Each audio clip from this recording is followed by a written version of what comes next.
ప్రస్తుతం మనతో పాటు భారతీ శంకర పీఠం వ్యవస్థాపకులు ప్రముఖ ఆధ్యాత్మికవేత్త బ్రహ్మశ్రీ అన్నవరపు తిరుపతి మూర్తి అవధాని గురువు గారు ఉన్నారు. వారితో మాట్లాడదాం. గురుగారు నమస్కారం అండి. ఓం శ్రీ మహాగణాధిపతయే నమః. ఆషాఢం వచ్చేసింది. ఎంత ఇష్టమో మా అందరికైతే, మరి ముఖ్యంగా మహిళలకి. ఇక్కడి నుంచి పండగలన్నీ అన్ని స్టార్ట్ అయిపోతాయి. ఒకటి ఇంకొక విషయం ఏంటంటే ప్రత్యేకంగా అమ్మవారికి ఎక్కువ పూజలు అవి చేస్తూ ఉంటారు. కొంతమంది ఏమో ఆషాఢం సకల దేవతలకి అని చెప్తూ ఉంటారు. అయితే తెలుసుకుందాం అనుకుంటున్నాము ఆషాఢం విశిష్టత. ముందుగా ఆ కా మా వై అంటే ఈ ఒక 12 మాసాలలో 4 విశేషం. ఆ కా మా వై అంటారు. ఆషాఢ మాసం ప్రారంభం, కార్తీక మాసం, మార్గశిరం, వైశాఖం. ఈ 4 చాలా అత్యంత విశేషమైనటువంటి భగవదారాధనకి మనం చేసేటువంటిది. ఒకసారి చేస్తే కొన్ని కోట్ల ఫలితాన్ని ఇచ్చేటువంటిది. ప్రధానంగా ఆషాఢం ఎందుకు వచ్చింది అంటే, ఆషాఢం అనగానే మనం అందరం కూడా శూన్యమాసం అంటాం. అంటే ముహూర్తాలు ఉండవు, ఏమి చేయకూడదు. ఈ ఆషాఢ మాసంలో శూన్యమాసానికి మూలార్థం ఏమిటి అంటే, భగవంతుడు నిశ్చిలానందంగా అలా స్థిరంగా కూర్చొని ఉంటాడు. అంటే మనం ఏదైనా చెబితే చెప్పేటువంటి ప్రతి ఒక్కటి వినటానికి చక్కగా సుముఖుడై ఉంటాడు. పనేమీ లేకపోయినా ఒక ఉద్యోగస్తుడు చాలా బిజీగా అంటాడు. ఎవడే చేసే పనికి అదే, కానీ ఆ పని గురించి మనం అడిగిన అబ్బాయి నేను చాలా బిజీగా ఉన్నా రేపురా అంటాడు. అక్కడ కూర్చొని చేయగలిగేది ఏం లేదు. రిటైర్ అయిన తర్వాత కొంపలో ఖాళీగా కూర్చుంటుంటాడు. ఎలా అయితే ఉంటుందో అట్లా ఈ ఆషాఢ మాసంలో ఆయన చాలా అంటే చాలా నిష్ప్రపంచ నిరాశ్రయ అన్నట్టుగా, అప్పటి వరకు కూడా ఎవరు పూజ చేస్తారో, ఎవరి దగ్గర మనం ఆశ్రయించి ఉండాలో, మనం వెళ్ళకపోతే ఏమంటాడో అనేటువంటి ఉద్దేశంలో వాళ్ళ గురించి వీళ్ళ గురించి తెగ బిజీగా ఉంటాడు. ముహూర్తాల్లో వీళ్ళకి ఇచ్చేయాలి, వాళ్ళకి ఇచ్చేయాలి, వీళ్ళు ఈ పూజలు బిజీగా ఉంటాడు. ప్రపంచంలో ఎవ్వరికి నేను ఆశ్రయనే ఉండక్కర్లా. నాకు నచ్చినట్టు నేను ప్రశాంతంగా ఉండొచ్చు. ఎవరైతే మనస్ఫూర్తిగా నన్ను కొడతాడో వాడికి నేనేం కావాలో చేయడానికి నేను ఇప్పుడు ప్రశాంతంగా ఉండడానికి మూలం. అంటే మనం ఏది చెయ్యాలి అన్నప్పటికీ కూడా ఆషాఢం బహు విశేషమమ్మ. తమిళ స్టూడెంట్ ఆషాఢ మాసంలో పెళ్లిళ్ళు చేస్తారు. నేను సుమారుగా ఇదే హైదరాబాద్లో 8-9 గృహప్రవేశాలు చేయించి ఆషాఢ మాసంలో కొన్ని పెళ్ళిళ్ళు చేయించి హాయిగానే ఉన్నారు. అదేంటండి అంటే సౌరమానం మనకు రావాల్సింది. ముహూర్తాలని సౌరమానాన్ని రాయాలి.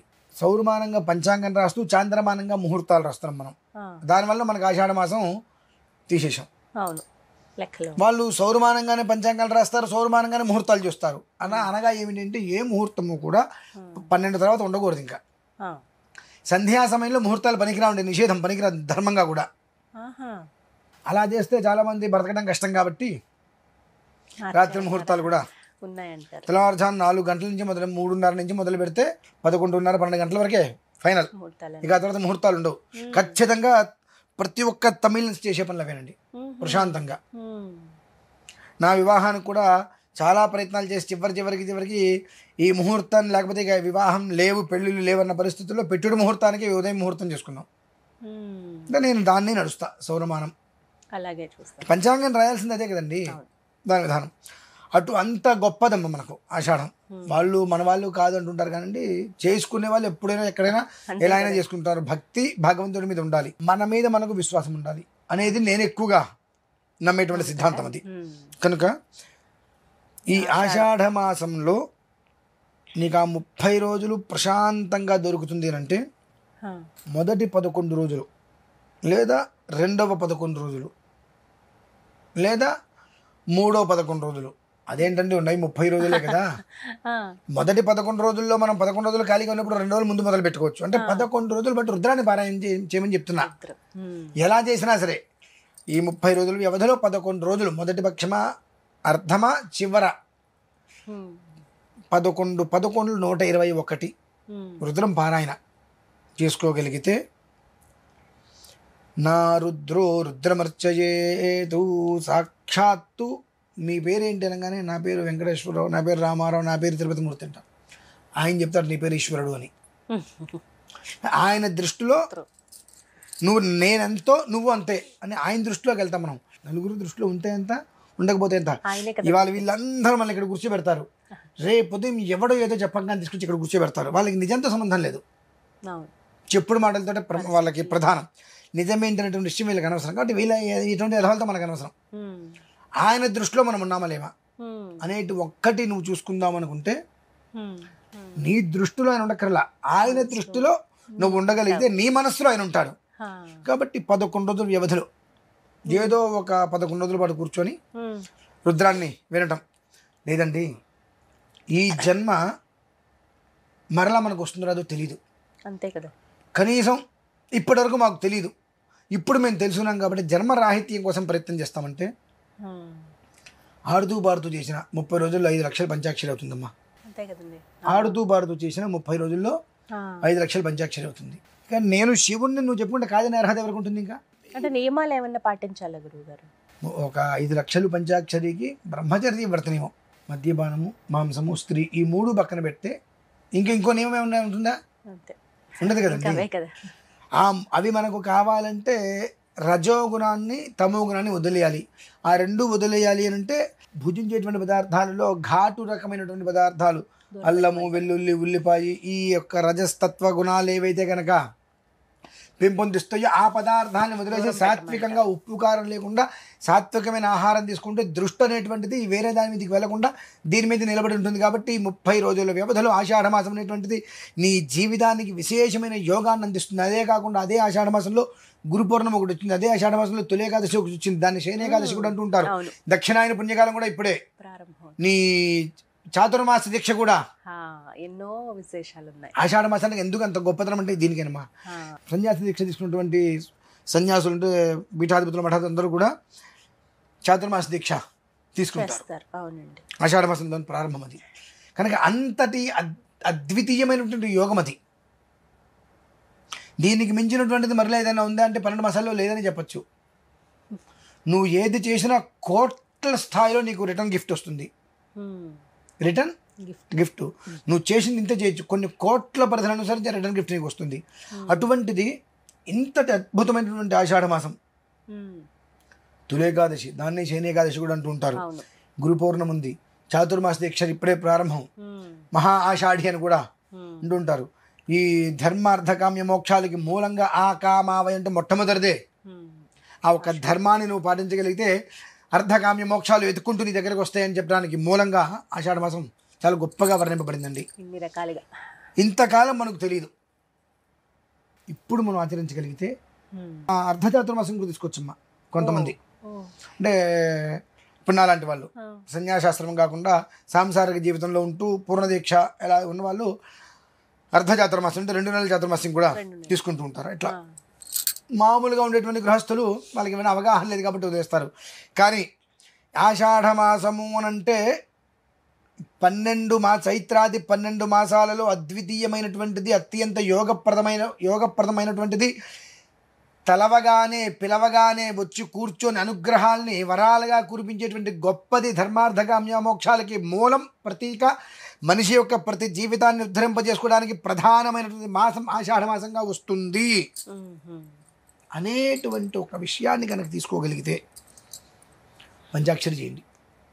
5 లక్షలు 4 రోజులు కూర్చొని ఉదయం ఆఫీస్కి వెళ్ళి టిఫిన్ చేయండి, ఉదయం పొద్దున 1 గంట జపం చేసుకోండి పంచాక్షరి, ఆఫీస్కి వెళ్ళిపోండి. మధ్యాహ్నం అక్కడ 5 లంచ్ చేసుకుంటే సాయంత్రం ఇంటికి వస్తారు, 1 గంట సేపు కూర్చోండి. ఈ మధ్యలో మీకు టైం కుదిరితే ఓం నమః శివాయ, ఓం నమః శివాయ, ఓం నమః శివాయ, ఓం నమః శివాయ 1 నిమిషానికి ఎన్నిసార్లు అని లెక్కేసుకోండి.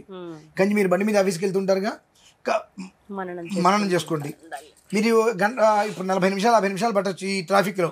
సో ఈ సమయాన్ని వృధా చేసుకోకుండా ఓం నమః శివాయ అనుకుంటూ ఉంటే మీకు 1 నిమిషానికి ఎంత అయితే కాలిక్యులేషన్ చేసుకుంటే 1 గంటకి ఎంత అయినాయి ఈ కౌంట్ చేసుకుంటూ వెళ్ళిపోండి. మీరు ఎలా చేశారనేటువంటిది కాదు, సమయాన్ని వృధా చేసుకోకుండా చేశారా లేదా అనేటువంటి ఒక విషయాన్ని దృష్టిలో ఉంచుకొని 5 లక్షలు కనుక చేసుకోగలిగితే అమ్మా, దేహో దేవాలయ ప్రోక్తో జీవో దేవ సనాతన త్యజేతు అన్నట్టుగా అజ్ఞాన నిర్మాల్యం సోహం భావేన పూజయేతు.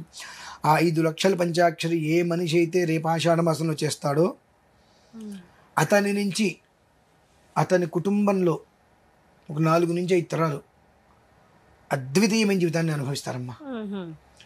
వారు ఎవరి గురించి అయితే కనుక మంచి వాళ్ళు చాలా కష్టపడుతున్నారు, వాళ్ళ జీవితం బాగుంటే చాలు అనుకుంటే చాలు మనసులో, వాళ్ళ జీవితం బాగుపడిపోతుంది. ఎన్ని రకాల దోషాలైనా వాళ్ళని మనం దర్శనం చేసుకున్నా ఆ దోషాలు పోతాయి. అంత అద్వితీయమైనటువంటిది ఏంటంటే 5 లక్షలు మీరు చేయగలిగితే ఇక తక్కువలో తక్కువ అక్షర కోటి యోగం మీకు సంప్రాప్తమవుతుంది. అక్షర కోటి చేస్తే ఎంత ఫలితం అయితే వస్తుందో ఆ ఒక్క యోగం మీకు సంప్రాప్తమవుతుంది. అంత విశేషమైనది ఆషాఢ మాసం. అందుకనే చాతుర్మాస్య దీక్ష తీసుకునే వాళ్ళు ఇప్పుడే మొదలుపెట్టి ఎందుకు చేసుకుంటున్నారంటే ఓం నమ శివాయ ఒక్కసారి అంటేనే 11,000 సార్లు అన్న ఫలితం మనకు వస్తుంది. అటువంటిది 5 లక్షలు చేస్తే ఆ తప ఫలమే మిగిలినటువంటి 8 మాసాలు ధారపోస్తుంటారు జనాలకి. మీకు ఈ ఆషాఢ మాసం ప్రారంభమైన తర్వాత మొదటి 2 నెలలు నేను కూడా కనిపించరండి, పూర్తిగా దీక్షలోకి వెళ్ళిపోతాను. 2 నెలల తర్వాతే అర్ధచాతుర్మాస్యం అయిన తర్వాత మళ్ళీ జనారణ్యంలోకి రావడం జరుగుతుంది. అట్లా అంత విశేషమైందమ్మా ఇదైతే. దాన్ని ప్రతి ఒక్క మనిషి జన్మకృతంగా జన్మించిన దగ్గర నుంచి ఇప్పటి వరకు మనం అనేక రకాల దోషాలు పాపాలు ఇవి చెయ్యనటువంటి రోజు లేదు. ఒక మనిషిని నిందించిన రోజు లేదు, ఒక మనిషిని హింసించిన రోజు లేదు. ఇన్ని పాపాలు చేసినటువంటి మనకు ఆ పాప ప్రక్షాళన చేసుకున్నటువంటి సమయం అని ఒక్క విషయాన్ని తీసుకొని చేసుకోమనండి చాలు. రుద్రం అనేటువంటి దానికి ఆ మనిషి జీవితం మొత్తానికి కూడా వంశం మొత్తానికి కూడా భద్రతకి మూలం ఆ మాసం. గురుగారు చిన్న సందేహం అండి, ఈ పంచాక్షరి మంత్రం చాలా శక్తివంతమైనది, అయితే గురుముఖంగా కనుక ఆ మంత్రం తీసుకోకపోతే అది ఫలించదనే మాట నేను ఎక్కడో విన్నానండి, ఇది నిజమా? శివ పంచాక్షరి అందరూ పఠించవచ్చా? మంత్రం అనేటువంటిది ఏదైనా ఉపదేశం తీసుకోవాల్సిందే. ఉపదేశం అనేటువంటిది లేకుండా చేస్తామంటే దాని యొక్క సిద్ధి మనం పొందలేం.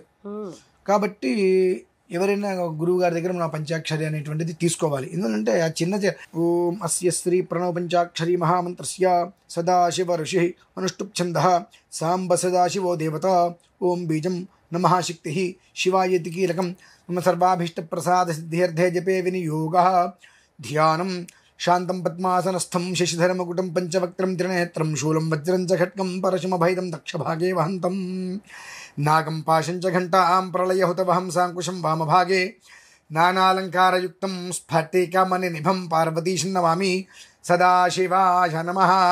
లం పృథివీతత్వాత్మనే గంధం పరికల్పయామి, హం ఆకాశతత్వాత్మనే పుష్పం పరికల్పయామి, యం వాయుతత్వాత్మనే ధూపం పరికల్పయామి, రం తేజస్తత్వాత్మనే దీపం పరికల్పయామి, వం అమృతతత్వాత్మనే అమృతోపహార నైవేద్యం పరికల్పయామి, సం సర్వతత్వాత్మనే తాంబూలాది సర్వోపచార పూజాన్ పరికల్పయామి.